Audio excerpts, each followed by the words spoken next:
Good evening, everyone. I'm Jenn White. I'm host of 1A from WAMU and NPR, and I am so excited to be here today with Baratunde. He is a whole list of things. When I was looking at, okay, how do I condense this bio down to just a couple of minutes? You can't contain me. You can't. Mr. Thurston is creator and host of How to Citizen with Baratunde. It's one of Apple's favorite podcasts of 2020, and it reimagines citizen as a verb and focuses on collective power. He's a writer and activist, sometime comedian. He's founding partner and a writer for the media startup Puck, and host of the forthcoming series America Outdoors with Baratunde Thurston. And it drops on July 5th on PBS. I got a sneak preview of a couple of episodes, and it is a delight, but it's also very challenging. Which I appreciate. So in this series, he explores the question of how we uncover America's complicated and passionate relationship to the outdoors in rural and urban settings, and how that relationship defines us as individuals and as a nation. So I want to start with your relationship to the outdoors, and take us to when you were a little guy. Okay. Big cheeks, very cute, very cute. I can see it. How did you think about your relationship to outdoors? Outdoors is where my mother sent me. Very simple, go outside. Yeah. Be back before the lights come on. Outdoors was a place that allowed me to escape from some of the tensions in the neighborhood. I grew up in DC, born in '77, so really peaking in my awkwardness during the crack years, which is not a great combination. But when you're nerdy and into outdoor stuff, it can help save your life. So my mother was very adventurous in many different ways. She was a computer programmer with no college degree. That's an adventure. She's a black lady at the same time. That's an adventure. But she also took me and my friends camping, bike trips, hiking along the C&O Canal. She was a Sierra Club member, which stood her apart from all the other parents on the block, which they loved, because they're like, take our kids too. And that outdoor exposure, it got me, I think it just showed me more. Yeah. It showed me that there was more than the block. It showed me there was more than the hustle. I was Boy Scout as well, but my Boy Scout troop was like a little off. You know, it was all black, kind of, I wouldn't say militant per se. You know, that's a strong word, but it was a conscious Boy Scout troop. Right on. My favorite Boy Scout trip had nothing to do with the outdoors. They took us to the Masonic Temple down 16th Street, and we just trolled them, pointing out all the African imagery that they refused to acknowledge. What was the badge you got for that? Woke badge? The woke badge, Yeah. all right, cool. When watching the series, I grew up in Detroit. Okay. Born in '74. Yeah. And for me, there was a distinction between outside and the outdoors. Outside was where we went to play kickball. Right. The outdoors was something far away that had nothing to do with me, and I was thoroughly uninterested. Yeah, I was different. Okay. So the outside blended into the outdoors. I grew up at the intersection of 16th and Newton Street. So if anybody knows the DC area, it's Mount Pleasant. We're right by Piney Branch Park, at a gateway to Rock Creek Park. So we would bomb our bikes down what we call Snake Hill. It was like 18th Street, but it felt crazier to call it Snake Hill. And play along the creek where we weren't supposed to. Right behind Bancroft Elementary School was the woods, and we would go play in the woods. And like I said, my mom took us in these extra adventures beyond outside into the outdoors.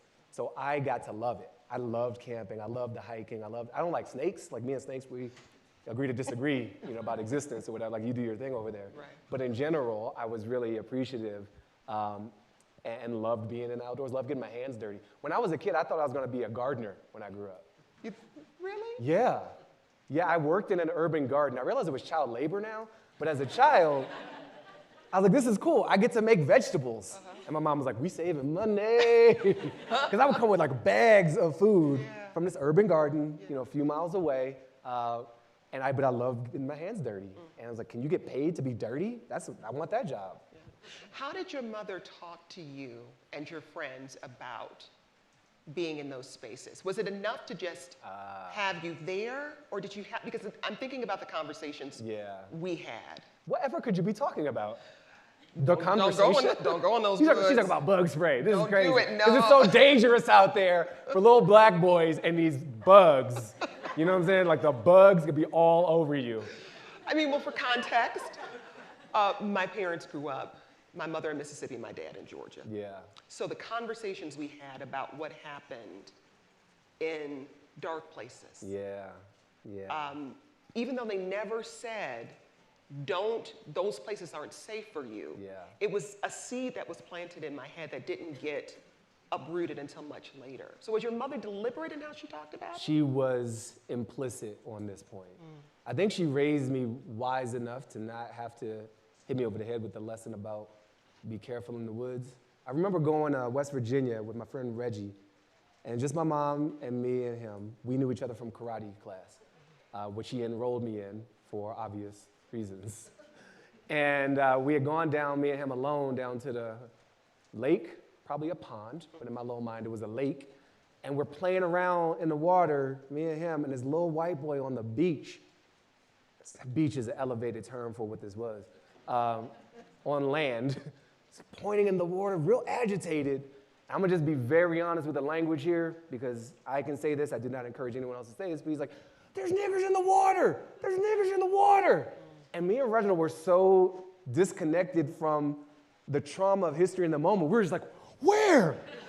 Where? Like, he had us worried. And we're looking over to our left, looking to our right, we're like, oh, it's us. And then all that history collapses in a moment. Yeah. And we felt very alone, very angry, very afraid. Also frighteningly emboldened because we knew each other from karate. And we were like, we could mess this little boy. That's not gonna go over well in West Virginia. We just had to let this slide. Yeah. And so we had to let that water roll off our backs. I never had a chance to ask my mother explicitly, like, why were you so fearless in bringing us to these places? I know in part, she loved her grandmother, and grandfather in particular.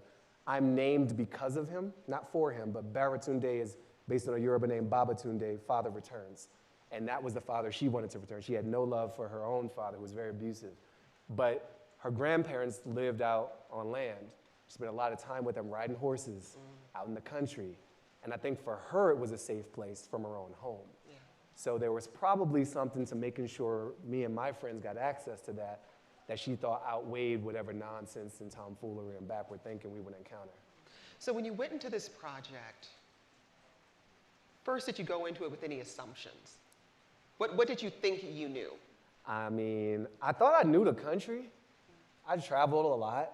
I've been around a lot of airports, a lot of conferences. That is not America. A lot of cities, various sizes, still not the whole picture. So I thought I knew what I was getting into. I thought it'd be just a great return to the outdoors, not just the outside, but also because of COVID, the outside. That was a low bar. Just get to leave my zip code was pretty exciting. And I got more. I got a lot more than that. I got challenged physically, I got challenged emotionally, and here's the thing. So this crowd, y'all watch a lot of info and you know and stuff. My boy Jacob's over off in the house. Yes. So I dabble in the pundit arts, right? And there's different ways to have conversations about the country. And Jacob's a great example because he does both. Like he talks from the tower and he gets out there. There's a lot of talking from the tower. There's a lot of like talking about America from like the 30th floor above America. And it's an alluring option. And you can get caught up and talk about America from Twitter. And this show let me talk with America from outside, from outdoors. And when you're on somebody's crab boat, when you're on somebody else's horse, when you're on somebody's bicycle, when you're on somebody's surfboard, when you're on somebody's farm, or in their canoe, it's a different kind of conversation that happens. And the focal point isn't the politics or the land use issues or whatever is ripping us apart at the moment. The focus is staying afloat, staying astride, staying saddled, but other things can come out because nature wants us to breathe, wants our hearts to beat at a certain pace. And that pace is conducive to connection. And it's the sort of connection I could not get through social media. It's like the opposite energy of what screens can offer, a different frequency, literally. So I got some different types of conversation with, as opposed to at, America. I was struck by the way you challenge yourself physically. Oh yeah, let's go there. There's an episode where Baratunde goes for a run with an ultramarathoner. He doesn't run an ultramarathon. Let me be very no clear. Spoilers, no spoilers.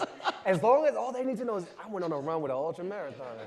He went on a short run with an ultramarathoner. You know how many takes we had, me jogging in the desert? But I was impressed. Listen, I wasn't volunteering. Yeah. But why was that an important piece of this? To really just, and not just have the conversation outside, but to insert yourself in the physicality of how people are moving through these spaces. It's, I learned something about comedy a long time ago that it's like this demilitarized zone between how we feel and who we say we are. And humor can unlock and penetrate our defenses. And I think being in nature together with others is a similar type of art form. All arts can do some version of that. But being not on a dais with a name tag, and they like, you're here to discuss your perspective on the Black Lives Matter, whatever. No, we out for a jog. And so I was out for a jog with Mossy Smith, a black dude who volunteers to run for no reason. Ultra marathons, which is like literally extra. He runs like 100-mile, 120-mile. That's not even a marathon. That's something we don't have to do anymore. But he does it and seems to enjoy it. And seems to enjoy it. But he gets something from it.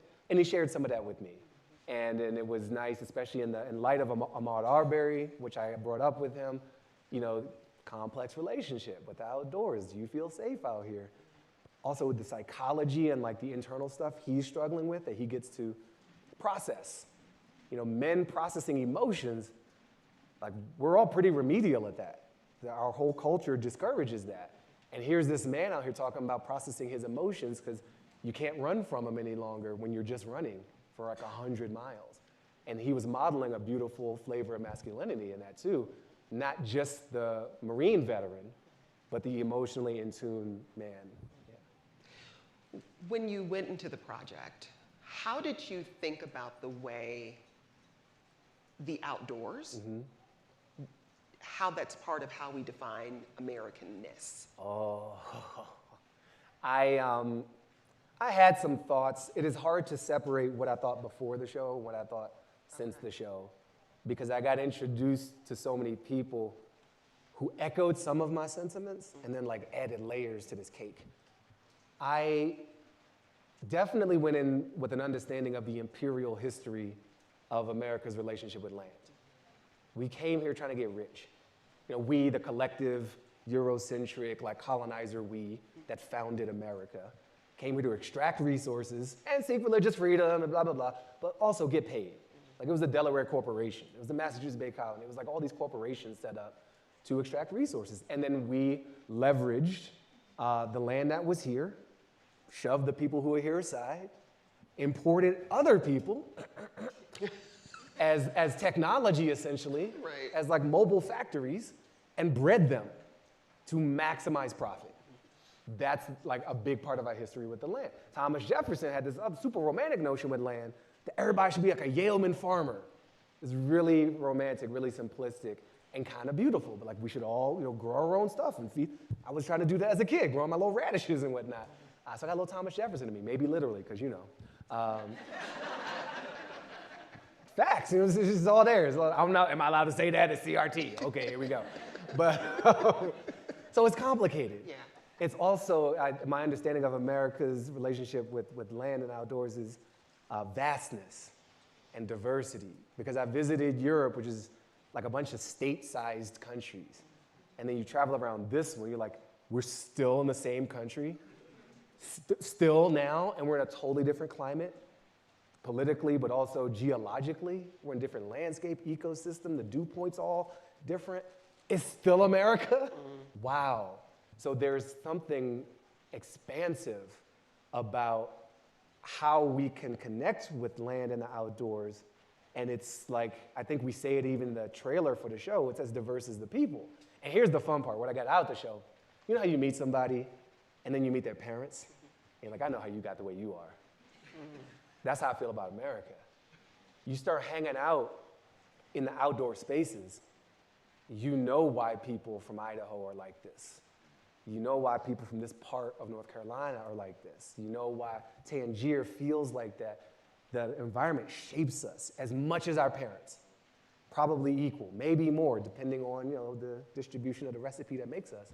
And that's a beautiful thing to witness. And it's a good reminder because we've done so much effective separation of ourselves from the outdoors. Yeah.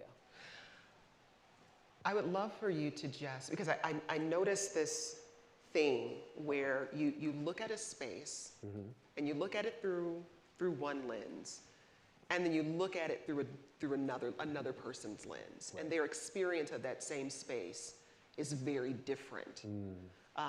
Death Valley is a good example of that. Yeah. Give me some insight into what you learned about our relationship to the outdoors by taking that approach. So Death Valley was our first shoot. It was my first time really, it was the farthest I traveled from home. I didn't want to get any planes, so we did Death Valley because I could drive from LA. Thank you, PBS. They're like, you should fly. I ain't going, no, COVID kills black people. You know that, right? I'm not doing that. Yeah. Anyway, it was a quick conversation. And so we go to Death Valley, and the first stop is Pauline Estevez. Actually, it's not quite right. First stop is Badwater Basin. Lowest point in North America, hot as hell in late May, not even the high season. And it feels supernatural.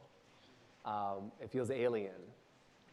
It looks like snow, but it's salt crusted on the earth in this waffle iron pattern that you want to lick, but you should not. In Death Valley, we saw the world from a lot of angles. We saw it from the indigenous people's angle, the Timbisha, who do not call it Death Valley because it is not Death Valley. It's called Death Valley because some white dudes had trouble crossing once, their first time, right? They didn't pack enough water or wear the right hides or something, and they're like, this is Death Valley forever. I was like, come on, man, just because you're weak. So the Timbisha are like, we are the land and the land is us, so they share the same name. That was interesting already. Their entire identity is connected to this place. And we're very nomadic time. You follow market opportunities and all this stuff. Not these people. I saw multiple perspectives from this tribe because you had these elder activists, like land back kind of woman, then you had her nephew who works at a resort, a golf resort, right next to the reservation. And we spent time with both of them. That was mad cool. I got a perspective on Earth. Harun Mehmedinovic is this night sky photographer. He takes pictures of the stars. And he does Death Valley because there's less light pollution. It's really beautiful. But he said something I can't let go of. He's like, the night sky we look at is the same one we've always looked at as a species.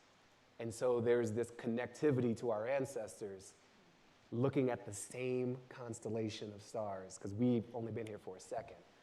Except, Starlink and Elon Musk are going to dirty it up with fake stars, and that's exciting. But don't worry, Meta's going to have a headset to filter out the stars, the fake ones, so it's complicated. And then Masi, the runner, running in a desert. Why? Because you can, because it pushes you. And Shantae Salabert took me to a waterfall. And everything's a metaphor for everything. It's like that movie, Everything Everywhere All at Once, is true. It's like a documentary. Because we're out in the parched desert. You have all these images of death because it's branded that way. And there's life popping everywhere. And we find these little pockets that are indistinguishable from places back east. And she brings me to this gem of a waterfall in the middle of the desert. And so it's just like, can we look at the desert anew the way we could look at people anew? I think of you as this, but now I see this other aspect. So now I can't just think of you as this anymore. I can't look at Death Valley as Death Valley anymore. I see Timbisha now. And so can we see America anew through these types of experiences and apply that metaphor to our institutions, to our people, to ourselves? Do you think we can? I know we can. Do you think I'm we're willing? 100% sure we Do you can. think we're willing? Some of us are. Some of us are not. Some of us are so scared because we've been raised to be afraid of anything new. And we've been raised in this scarce mindset where anybody winning anything means I lose everything. Lack of imagination. It's really small. It's really small. And so if you I'll stick with one metaphor instead of jumping around. Let's talk vaguely about the immigrant. The immigrant's here to take my job. Nope, immigrant's here to help you. You just flip it. There's somebody doing something you don't have to worry about doing anymore. You're welcome, said the immigrant. And so there are many of us who are so looking forward to this level of liberation. There are many others who are invested in not letting that happen, literally invested. They make money off of preventing people from unlocking their deeper humanity and potential, and they sell it. We got insurrection for profit. Folks making tens, hundreds of millions of dollars off of insurrection. It's a business. I think it was 250 million. Exactly. You quote the number. So that is, we're not just dealing with individuals and their desires, we're dealing with market forces too. And so we need to create counter forces to balance that out. But I know we can. I hope we will. I'm sure it will be very difficult. And here's something our president said. I don't go around quoting Joe Biden too much. But during that inaugural address, he really struck a chord with me when we was talking about unity. Because we like to talk vaguely. The American people, no such thing. There's a lot of folks floating around here. American people aren't unified, never have been, ever. Ever. And our most romantic version of history ain't true. King was a terrorist. You know what I mean? The way they dog that dude. So anyway, Biden says unity doesn't mean everybody coming together to agree to the same thing. It means enough of us come together to move all of us forward. So in answer to your question, we need enough. We need enough to be willing to tap into that deeper sense of collective self that binds us to something greater so we can fly even higher. I know we got enough. I hope we are timed well enough to prevent the worst pain of what we're going through now and get as quickly, as lovingly, as beautifully, as joyfully to a better future as I'm sure is possible.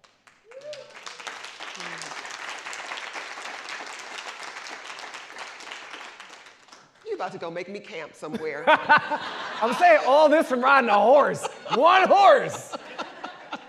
No, but I think about the way so many people in this series, their relationship to the outdoors is inextricably linked to their civic life. Yeah. And I saw so many of them engaged in, I would call them acts of resistance, while also grappling with pain. Yeah. Of feeling like I was taught I don't belong in these spaces. Yeah. I know I do. I've got to grapple with that, but I also have to carve out space for other people. Yeah. And it's really transformational, and it hits so many of the intersections of the work you've been doing for decades. Yeah, I'm glad you see that. Did you find any new intersections in this work? So I found a new way to articulate blackness, which I'm always fascinated by, because I always think I get it, and blackness keeps surprising me. Oh, there's another way to be black. There's another insight, there's another angle of approach. And so, I hung out with these black surfers, Color the Water. Never seen so many black people on surfboards in my life. It was Wakanda on the waves, y'all. It was beautiful. It was beautiful. Right over left. And most importantly, I caught a wave while the camera was running. So mission accomplished. This is very impressive. Because sometimes things happen and the camera's not running. You're like, why am I even doing this? Oh, right, for myself, for healing, okay. But also for likes, let's be real. I'm honest, all right. So, there was a lot of wisdom in these black surfers. Joy Madison in particular, she has a regal presence. And there were other black people I encountered through this series. And the composite image is a history of a people who, I knew enough to know that black people not wanting to go outside wasn't simply because we don't want to. I'm not an idiot. But I wasn't able to put the whole story together as seamlessly as this. The outdoors is the scene of the crime for us. It's where we were tortured. It's where we were forced through labor camps to build a whole nation, where we were lashed, where we were separated from our families. And then when we were told we were free, is where we were denied access. Even though we're paying taxes for the same public park as everybody else, we can't go to the park. And as Heather McGee writes, when we go to the park, they shut the whole park down. That's how much they hate us.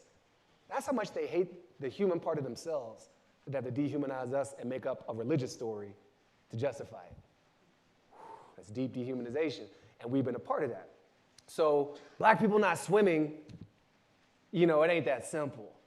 And yet I found all these black people reclaiming the outdoors, knowing that it is our right, that we brought a respect for nature with us, that all this American food, most of that's our stuff. We work in these rice fields because we know how to coax, we know how to talk to the plants, because we come from a culture where that's a relationship that is valued, not just a financial transaction one. So we owe it to ourselves to get back outside and get back outdoors. That's just one flavor of insight I got from this show. Another one, totally different but the same. I'm in Appalachia. Spent a whole week in Appalachia. I got 2 layers of this one. The first one is I go whitewater rafting, which I haven't done since going with my sister, older sister Belinda, shout out Lansing, Michigan, when I was a young teen. I'm out whitewater rafting with Eric Thompson. He is paralyzed from the chest down. He's piloting me. And he is advocating for adaptive water sports and making the outdoors accessible. And I was in this dude's boat all day, and we're eating lunch in the boat. I'm meditating in the boat, just living my whole life in this boat. And I'm asking this dude, what do you want people to understand about making outdoors accessible? What do you get out of it? And he's like, I get everything. I get reconnected. I get a sense of purpose. And when you make it accessible to us, you make it accessible to everyone, which is what we learned about sidewalk ramps. It's the same thing. The other thing I got out of the Appalachia episode, though, we get this story. I'm all about trying to challenge, not always. Occasionally, I'm about challenging the narrative. If it serves me, I'm gonna cling to it. But I'm gonna be real. But I'm gonna try to step out of that and shift the perspective. And I hear this story of Appalachia. I hear 2 Appalachia stories. I hear opioids. I hear coal miners. And I hear Joe Manchin want something I don't like. I'll be always real with you. And I spent this week in Appalachia with former coal miners who are beekeepers, building economic opportunity with nature as opposed to at its expense. I'm hanging out with regenerative farmers, building a life on treating hogs respectfully and foraging. And the best meal of the whole experience on the show was at a farmhouse in the Shenandoah Valley. I'm spending time with Eric on the river. It's amazing. And I'm reading the little newspapers, and I'm going to the pubs, and I'm going to the breweries, and I'm just hanging. And I see in Appalachia Joe Manchin can't see. This dude has a very tiny imagination, in my view. He wants to trap his people in amber, like Jurassic Park or something, in the version that he knows and can hold on to. But I'm seeing this excited, new, refreshed, multi-everything. And it's not everybody, but it's way more than we hear about. And I'm just Appalachia's where it's at. There's so much more to the story.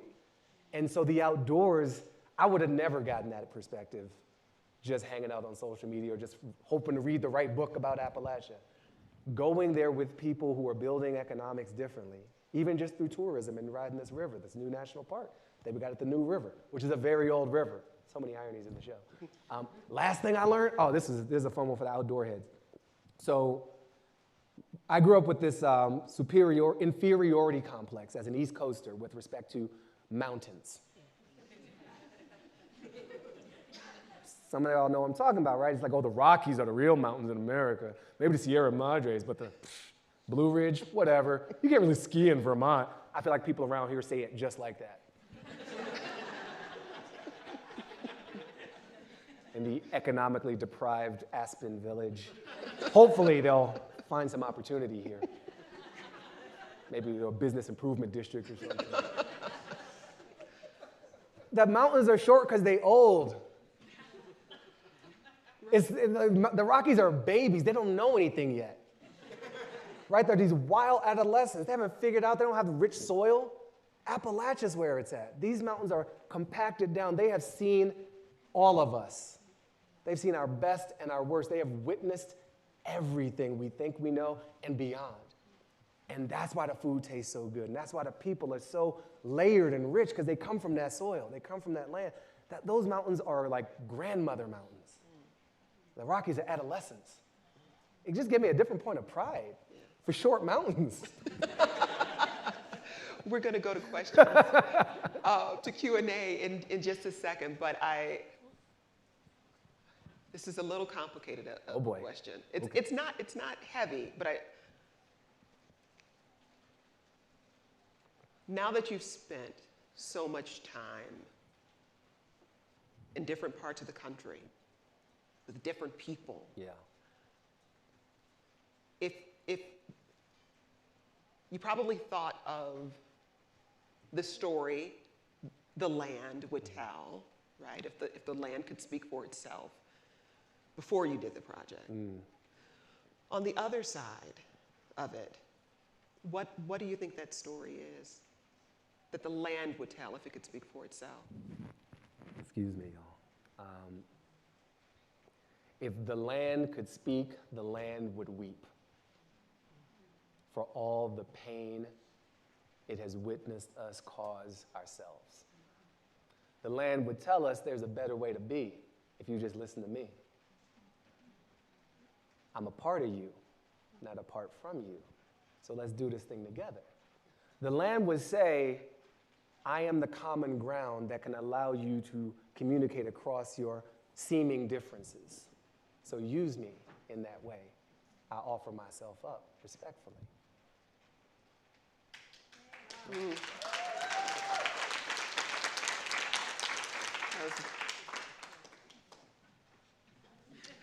Okay, we have time for some questions from you. Let's go over here to Jane. Thank you so much. I'm really excited for the show. Also from DC, so when you were describing biking down 16th, I was like, Lord, you took your life in your hands. That's absolutely not. No, thank you. I'm curious, was there a place that you went that you came out being like, I was totally wrong about this, even just in a small way, thinking about like, you're coming from the East Coast. Was there a moment that you went somewhere and you were like, I dressed totally wrong for this, or I was totally unprepared for something? Right. I know that the more I travel, the more I keep going to new places in America and just being like, I was completely underdressed for whatever this was. Was there an experience you had where you're like, this was so different from what I thought it would be? That happened in many places, thank you. The desert is more vibrant and full of life than I assumed. I'm new to California. I only moved there 3 years ago from New York. And everything brown didn't sound very exciting, but it's amazing. So respect for the diversity within an assumed lack of diversity is something the show helped me see. I remember, Tangier Island is a very interesting place that I went to. Super Trumpy town. Like they were maybe the Trumpiest town by certain measures in terms of percent voting. I think of them kind of as a Galapagos. They've been so isolated. Their accent is more like Cornwall, England, than anything I've ever heard anywhere else in America. I spent the whole day with the mayor on his crab boat, and he won't say climate change, but he will acknowledge that his island is disappearing due to rising sea levels, and he wants federal assistance. And there's a judgy Baratunde in there, which has certain words for the mayor that I withheld because I'm not there for that. I'm there to listen and to witness and to exchange and try to have relationship and not judgment and snobbery. And you're in somebody else's house, so just basic home training says, show some respect. So I found this, here's what surprised me. I found this connection between the Shoshone-Bannock people of Idaho, the Salmon people, and Mayor Uker of Tangier Island. Uker's taking me around to the north end of the island, and we're walking along the shore, and amongst our feet are headstones, because we're in a graveyard, because that's how much this place is disappearing. And he's telling me the story of how he had to dig up his own ancestors and rebury them in his own backyard. And he's getting a little emotional. And he's not an emotional kind of guy. He's got a couple of guys like this on the show who are just really constrained. Right? They're like that external masculine, like, keep it all inside. And Uker let some of it out. And he was just describing, I think of it as the pain of being the mayor of a disappearing town. He has a sense of responsibility for his people, and he doesn't quite know what to do about it. And he's in a state of mourning. Contrast that to Idaho, which was the shocker for me, by the way, headline. Idaho is amazing. I had no idea. It was the one state I never really spent time in. I love it now. I won't move there, don't worry, Idahoans. We show up for this ritual salmon hunt with the Shoshone-Bannock people. It was special access that they gave us to witness this internal affair. And there was a sense of gloom and sadness in the air. And they didn't want to film. And the producers were like, we got releases and flights, hotels, COVID, we're here, we're going to film something. And what happened is there weren't enough salmon to hunt. And everybody's there. This is a multi-generational thing. This is like a huge family affair, and everybody's long in the face. You can feel when people are in mourning. And they end up creating something for us to film and for their children to learn, which is like this mock salmon hunt. So they're cosplaying their own culture for their 6-year-old daughter. And I'm sad. And I'm also witnessing this resilience, and I'm like impressed and amazed. And they say, the salmon looked out for us, we have to look out for them, so we're not going to take any. The fish that they had caught, they were so soft because they were basically cooked in their own home, which is what's happening to us. Everything is everything everywhere, all at once. But Uker and the Shoshone-Bannock both had they shared an emotional truth, a sense of connectedness, a sense of responsibility, a sense of loss, a sense of mourning. That language doesn't extend universally, but there is some shared something to work with. And I just felt super privileged to be able to see them both in the same light, because very other lenses would capture that. And we had a great cameraman, so we captured that literally, but also just, for me, it was like a very special and a surprising linkage. And the show created a lot of those links that weren't obvious. There's 1,000 more answers to your question. I want to give somebody else an opportunity. Thank you. Yeah. We have a question down here, and then we'll come over here. This cluster is very curious. I like that. I saw y'all earlier at the thing. We came to, yeah, okay. Just wondering what you think of the rise of the all African American travel and adventure groups. I mean, going around the world, doing all kinds of things, whitewater, deep sea diving, et cetera. I love it. Like I said, Wakanda on the waves. America can be so exhausting. I was hanging out in Minnesota with Dudley Edmondson, bird watcher. Bird watching is now famous, thanks to Amy Cooper's nonsense, which is the same day as Derek Chauvin's nonsense. There's a spiritual connection there too. So Dudley, showing me Hawks Ridge, Lake Superior, the way these birds do that. Everything's amazing. If we just take the time to just breathe it in, it's all very impressive. We have a metaverse right here, and it's tangible, and you can breathe it in, you can touch it, you can smell it, and it doesn't give you nausea. Sorry, it doesn't give half the population nausea. Should be precise with my language. So Dudley is sharing, his experience of the outdoors, which is beautiful, and you watch that episode and let him say it in his own words, but it's really moving.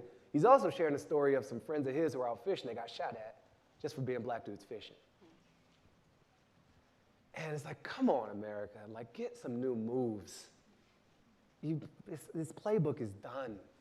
Learn some other dances and express yourself differently.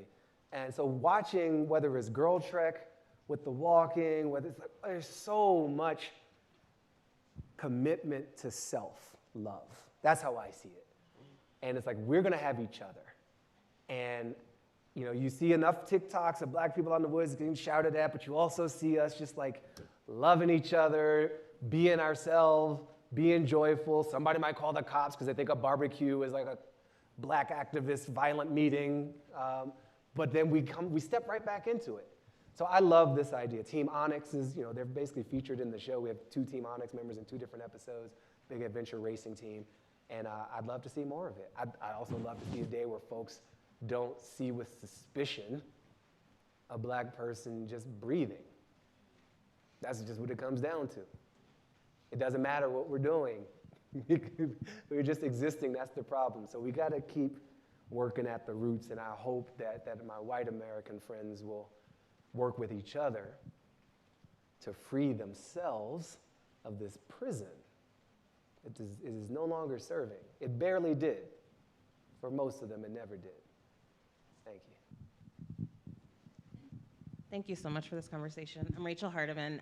I'm a professor of health and racial equity at the University of Minnesota School of Public Health. Okay, Professor. I'm glad you made it over to Minnesota. Yeah. My question is, how did you think about and approach the work and the show from a framework of the original habitants of our lands, the indigenous people? I know you offered the example of the cultural ceremony with fish, but just generally, how did you think about the indigenous peoples and the work that you did in the show? Step 1, we thought about them. That was a big step. There's a lot of shows that don't do that, a lot of stories that claim to tell the story of America and miss the first inhabitants of what is known as the United States of America now. I think we approached them with a sense of a spectrum and diversity.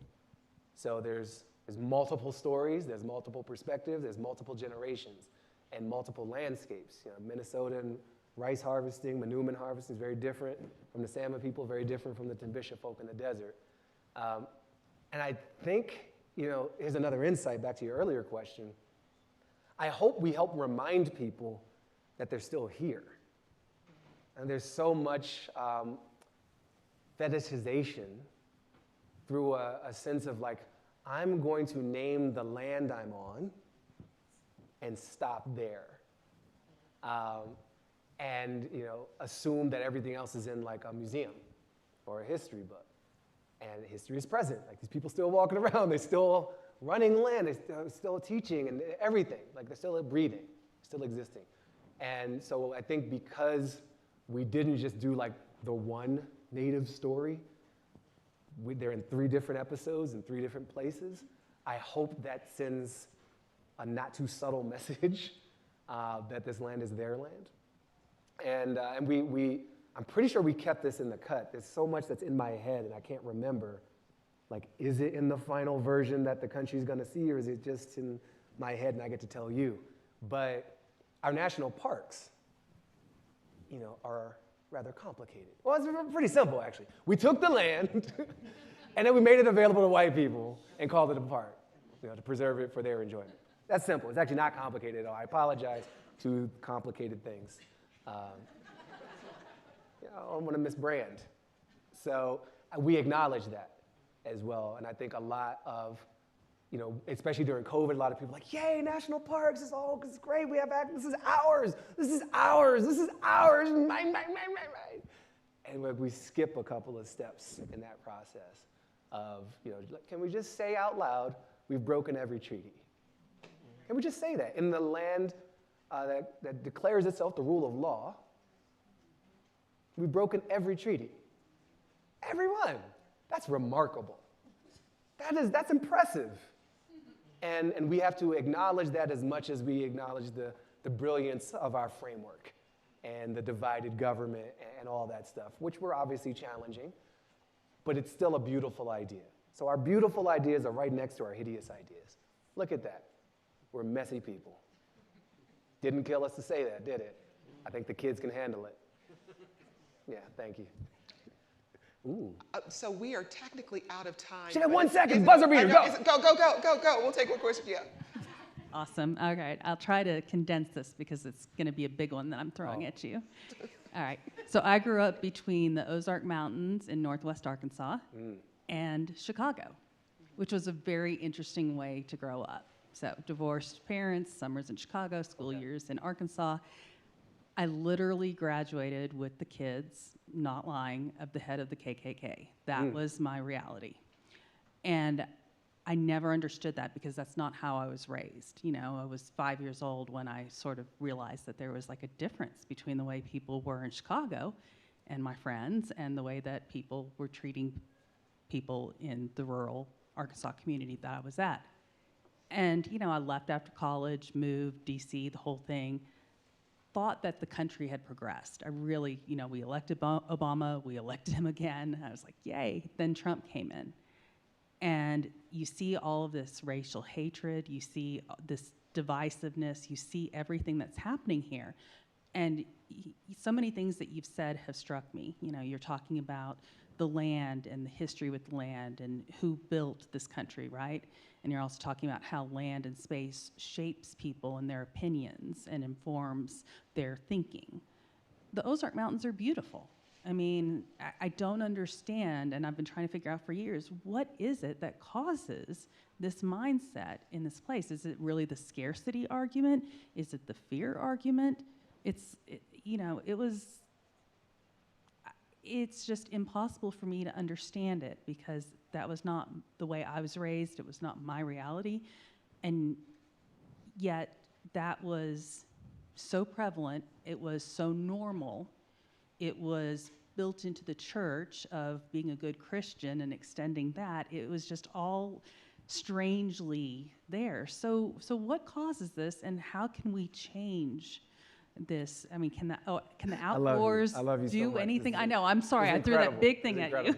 What causes white supremacy, and how can we change it? 10 seconds, we're over time. That's America's answer. Sorry, we're out of time. That's literally what we've been doing. We don't have time to deal with that. Cuts too close to the bone. Look, there's books on this stuff. I've spit a few comments on it throughout this that address pieces of what you're bringing up. And to me, it's not a great mystery, actually. There's profit in it, as I've mentioned. People get attached to their stories and their identities. And if they're told that's all they can be, they will defend that to the death, even if it kills them, even if it means they're killing themselves in the process. Better that than lose yourself. So there's been a lot of fomenting, a lot of investment in this. Religious, financial, business, the whole thing. It's very documented. I think it's the opposite of a mystery. Whether we're going to do something is the mystery. How we're going to find another way, and will we have folks brave enough? Again, not more black people. Black people have been plenty brave. We could coast for like another 400 years just on the stuff we already said. We put it in song. We got the blues, the hip hop. You know what we're saying? Like it's out there in multiple media formats. So we could just glide on surfboards and not say another word, and there's enough knowledge available.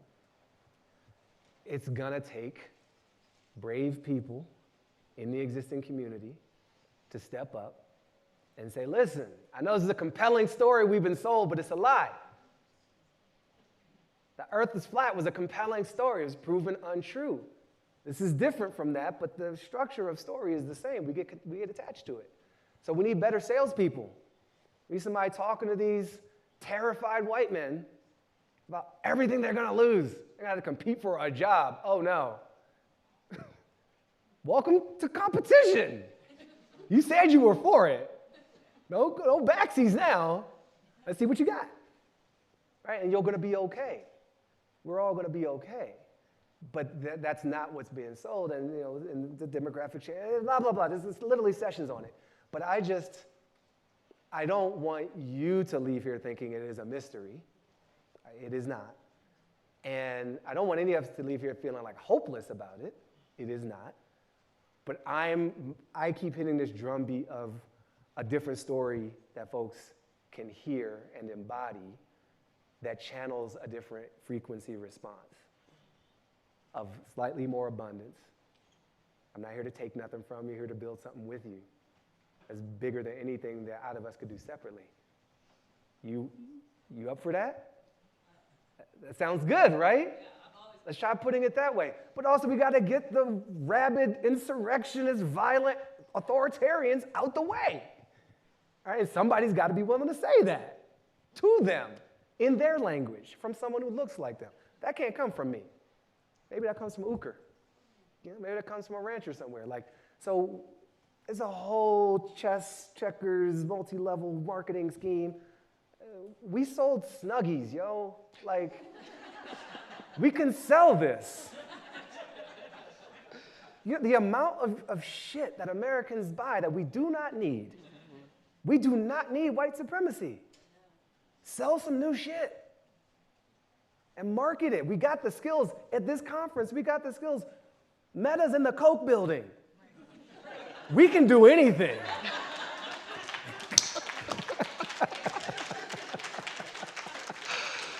Thank you for letting me go long. So I just want to remind you, America Outdoors. Oh, yeah, the show. Watch it premieres on PBS July 5th. You can see it at pbs.org or your local PBS station. I cannot recommend it highly enough. Baratunde, it's been such a pleasure. Such a pleasure. Thank you.